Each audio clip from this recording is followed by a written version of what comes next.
ज़मीन सरक गई थी और हाथ पैर कांपने लगे। हालांकि वो मेरी सगी नहीं है, बट फिर भी क्योंकि एक ही इंडस्ट्री में हम काम करते हैं, तो कहीं ना कहीं ऐसा लगता है कि हमारी अपनी है। और जब इस तरह की कोई खबर आती है किसी के गुजर जाने की, तो झटका तो लगता है। और कल मैं शूटिंग कर रही थी और जब ऐसा हुआ मैं अपने डायलॉग्स पर फोकस नहीं कर पाई, तो मैंने प्रोड्यूसर से कहा कि वो मुझे ब्रेक दें मेरे काम से, ताकि मैं ख़ुद को कंपोज कर सकूं। क्योंकि बार बार ये ख्याल आ रहा था कि ऐसे कैसे हो गया, नहीं होना चाहिए था, जो हुआ बहुत गलत हुआ, ये भी कोई उम्र होती है क्या छोड़कर जाने की। तो बस इस तरह के ख्याल आते रहे और मुझे जानना था कि कैसे हो गया ये अचानक। मतलब सर्विकल कैंसर से रातों रात मौत नहीं होती है। सर्विकल कैंसर अगर किसी को होता है तो वो पीड़ित महिला। तो जैसे कि गाइस सारे के सारे कंटेंट मिल चुका है, सारे के सारे पूनम पांडे के खिलाफ आ चुके हैं, ये शर्लिंग भी आ चुकी है, तो इसकी वीडियो पूरे और शर्म की सारी हदें इन लोगों ने पार कर दी। मैं ये मानती हूँ कि कोई भी सोशल अवेयरनेस कैंपेन झूठ और फरेब के आधार पर नहीं चलाई जा सकती है। और अगर आप समाज में एक अच्छा मैसेज देना चाह रहे हैं, सकारात्मक ऊर्जा आप फैलाना चाह रहे हैं, तो आप झूठ और फरेब के बल पर कैसे कर सकते हैं।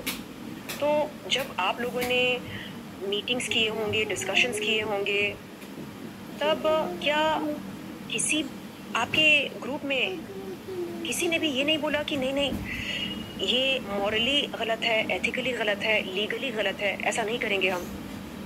क्यों? क्योंकि ऐसा करने से हो सकता है कि किसी न किसी ज़रूरतमंद, गरीब, कैंसर पीड़ित महिला अपनी हिम्मत छोड़ दे, उम्मीद छोड़ दे, टूट जाए, बिखर जाए, अपना दम तोड़ दे।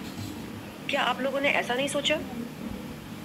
अरे जब किसी को कोई बीमारी होती है ना, तो उस बीमारी के बारे में सुनते ही सबसे पहले तो वो अंदर से टूटने लगता है कि अरे ऐसा हो गया, क्या मैं ठीक हो पाऊंगी या नहीं, क्या चांसेस हैं बचने के या नहीं। ऐसे में अगर पूनम पांडे जैसी कोई महिला फर्जी मौत की नौटंकी करती है ये कहकर कि सर्विकल कैंसर से उसकी मौत हो गई, तो सोचिए उस कैंसर पीड़ित महिला पर क्या बीतती होगी। वो सोचती होगी एक सेलिब्रिटी लाखों रुपए खर्चा करके खुद को बचा नहीं सकी, तो हम क्या ही बचा पाएंगे खुद को। एक कॉमन वुमन की थिंकिंग ऐसी होती है। तो उसने जो किया वो बहुत ही शर्मसार है और मैं कहूँगी दुर्भाग्यपूर्ण है, क्योंकि आपने में आगे परेशान हो कि अपने आप को निंदन बोल दी। तो यार एक जन के पीछे नहीं पड़ जाने का गाइस, आप लोग भी कहीं ना कहीं मीडिया वाले भी गलत। आज के समय से बेहतर होगा, इस उम्मीद पर कि आने वाला समय हमारे लिए सुखमय होगा, हमें राहत देगा। लेकिन आप क्या कर रही हैं?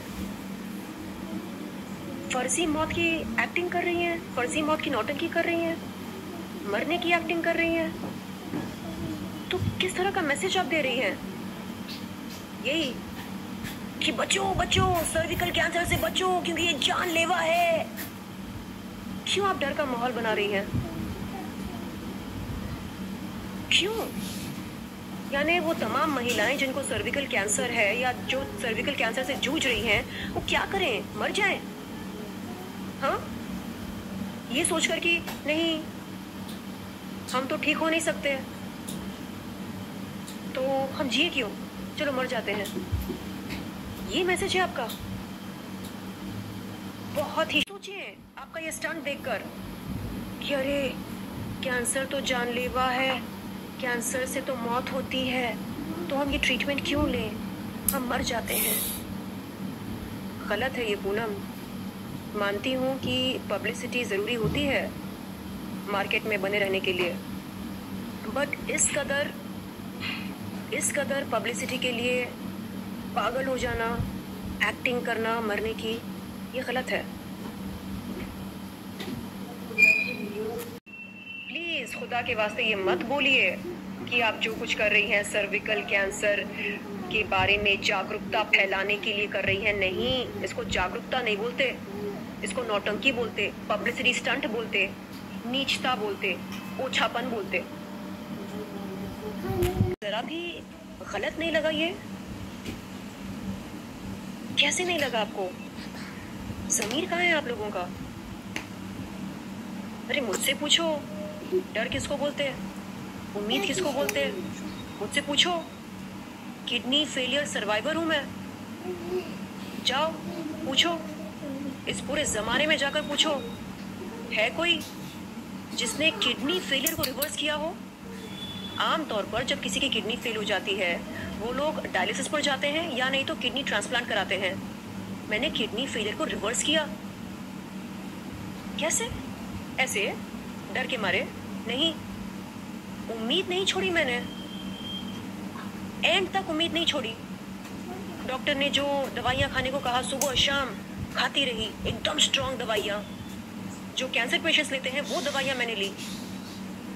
उसके साइड इफ़ेक्ट्स भी बहुत ख़तरनाक होते हैं। हेयर फॉल होता है, ये वो, weight gain, weight loss, face जो है वो एकदम गुब्बारे जैसा फुलने लगता है। वो सब सहा मैंने, बावजूद उसके हिम्मत नहीं छोड़ी, उम्मीद नहीं छोड़ी। तो इस तरह आप लोगों के सामने आकर बोलो कि गाइस जब मैं कर सकती हूँ आप भी कर सकते हैं, इसको बोलते हैं हिम्मत देना, हौसला देना, प्रोत्साहन करना। क्या कर रहे हैं आप दिखा रहे लोगों को कि 24 घंटों में मेडिकल टेस्ट कराने पड़ते हैं, रिपोर्ट्स आते हैं, रिपोर्ट्स देखकर टेंशन होती है कि अरे बाप रे इस बार भी गंदा रिपोर्ट आया। तो पता नहीं ये दवाइयाँ काम कर रही हैं कि नहीं कर रही हैं। ट्रायल एंड एरर का फंडा हमें अपनाना पड़ता है। डॉक्टर भी बोलते हैं कि इतनी सारी गोलियां हैं, अब पता नहीं आपकी बॉडी कौन सी गोली पर किस तरह का रिस्पांस देती है, चलो ट्राई करो, देखो। तो ये सब चलते रहता है, चलते रहता है। तब जा अवेयरनेस अवेयरनेस अवेयरनेस बोल रहे हैं आप, ये अवेयरनेस है? ये मरने की नौटंकी करके इसको अवेयरनेस बोलते हैं? अरे लोग जानना चाह रहे हैं अगर ऐसा हो किसी के साथ, सर्विकल कैंसर हो या कोई भी कैंसर हो या कोई भी बीमारी हो, लोग क्या करें? सबको पता है डॉक्टर के पास जाना होता है, ठीक है। जहाँ तक कि शर्लिन चोपड़ा एकदम सही बोल रही है कि अपने आप का ऐसे मजाक नहीं उड़ाना चाहिए, मजाक में नहीं लेना चाहिए। हमारे समाज सेवक में लीगल एक्शन अपन ले सकते हैं अपने आप को। तुमने निंदन बता के गलत किया। तो आई रियली जितने भी बॉडी वो स्टार थे सारे के साथ शॉकिंग हो गए यार कि कोई इस तरीके से कैसा मजाक कर सकता है, कैसा खिलवाड़ कर सकता है। तो पूनम पांडे को इस तरह से अपने आप की मजाक नहीं उड़ाना चाहिए यार। क्यों जबरदस्ती बोल देने का मेरा निंदन हो गया, क्यों किसी को परेशान करने का। तो हर कोई लीगल एक्शन पूनम पांडे पे लेगा। तो वीडियो अच्छी लगी तो like share comment and subscribe जरूर करना। मिलते हैं नेक्स्ट वीडियो में, तब तक